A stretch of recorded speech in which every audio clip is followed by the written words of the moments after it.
Hey, what's up, everybody? Sorry it's been a while for a video here. I've been doing a lot of work in the truck and just in life.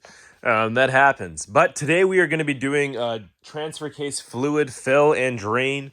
Super simple to do on your own. If you've never done it before, don't be afraid. We're going to do this together. So for me, I picked up some Redline MTLV. This is about a 75 weight GL4 fluid. This is Toyota compatible. If you look in your service manual and all that stuff, you can actually see what fluids are compatible. The Toyota fluid is like $70 a quart. That's way too much for me. All you need is 1.5 quarts. These come in 1 quart bottles, so I picked up 2 of them. The other thing you'll need some gaskets. And so we got our transfer case fill gasket and our drain gasket. They're actually the same, which is really nice. They're these two. And if you want the part number on that, that's 90430-18008. Just like that. These are for my rear diff and front diff. I'm actually missing a gasket. I don't know where it went. I'm going to put a video on the diff fluid changes as well. But for now, we're just going to do the transfer case. If you don't know what your transfer case is, on your 4th Gen 4Runner, it's just down here. Ta-da!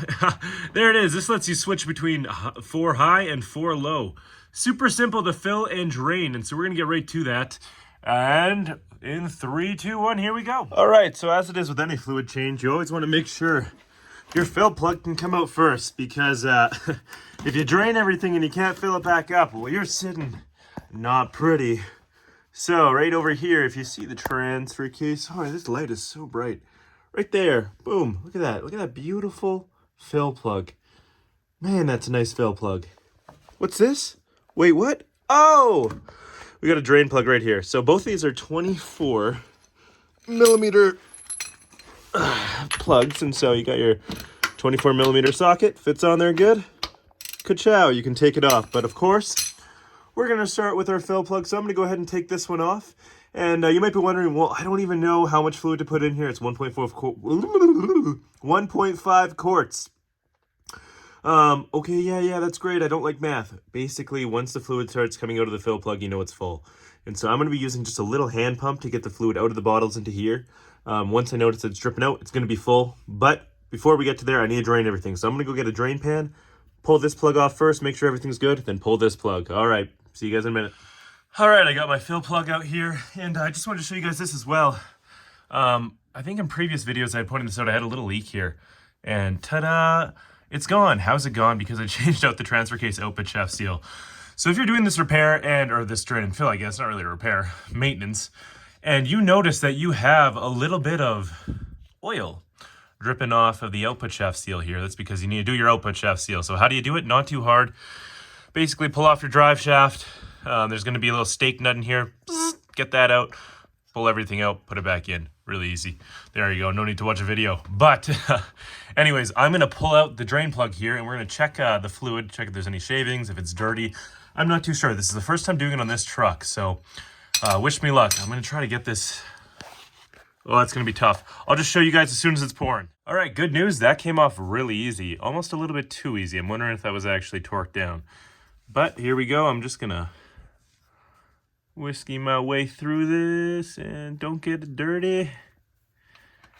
Oh man, I always miss. That's okay though. This is looking pretty clean actually. A little bit yellowy, a little bit tingy, but that's fine.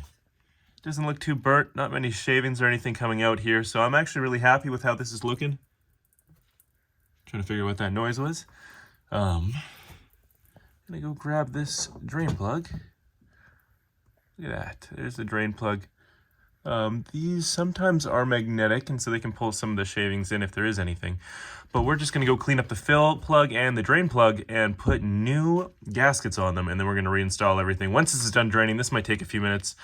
Then we're gonna tighten up our drain plug gasket. Of course, we're gonna torque it to spec, and then we're gonna start filling this thing up. But yeah, pretty easy. Make sure you have enough room to catch everything. It's about 1.5 quarts once again. One thing I like to do when I empty out my bottles for a fill, I just drain everything out of here into my other bottles that I just used, and haha, take it to the depot, you're good. Anyways, let's go check out the plugs. All right, so I got the drain plug here. I'm just going to put a new washer on it. Super simple to do that. But the fill plug, This thing was very much still on here, and you want to make sure that you're not double washing, so always make sure your washer's off and replace it with a new one. So I just got this in a vise, and I'm slowly working it around with a screwdriver, keeping in mind the washer is more malleable than the actual threads, so don't worry too much, but be careful if you're hitting it or anything, because you don't want to damage the threads. But these washers are dispensable. I'm going to avoid cutting it off and just slowly work a screwdriver around to get that thing off. But yeah, once I finish that, I'm going to tighten up the drain plug, torque it to spec. One question I didn't answer before is, hey, how often should I be doing this? Some people recommend changing your fluids like every 30,000 miles. It really depends what you want to do personally. I usually follow Toyota recommended specs. If you're using like a really high quality fluid and it's still clean, you can probably let it go a little bit longer, but I think around 50,000 kilometers for me is what I tend to do around. So anyways, yep, gonna get right back to it. All right, so I got my fluid here, and I'm actually an idiot, and I just spilled half of it on the ground trying to film with one hand. And so how this works, wait a second, I'm missing my thing. Anyways, these pumps, you put a little like that thing on there, in there. Sometimes they screw on, sometimes they don't, and you just pump it, you pump the fluid in. Once it starts coming out of the hole, then you know it's full.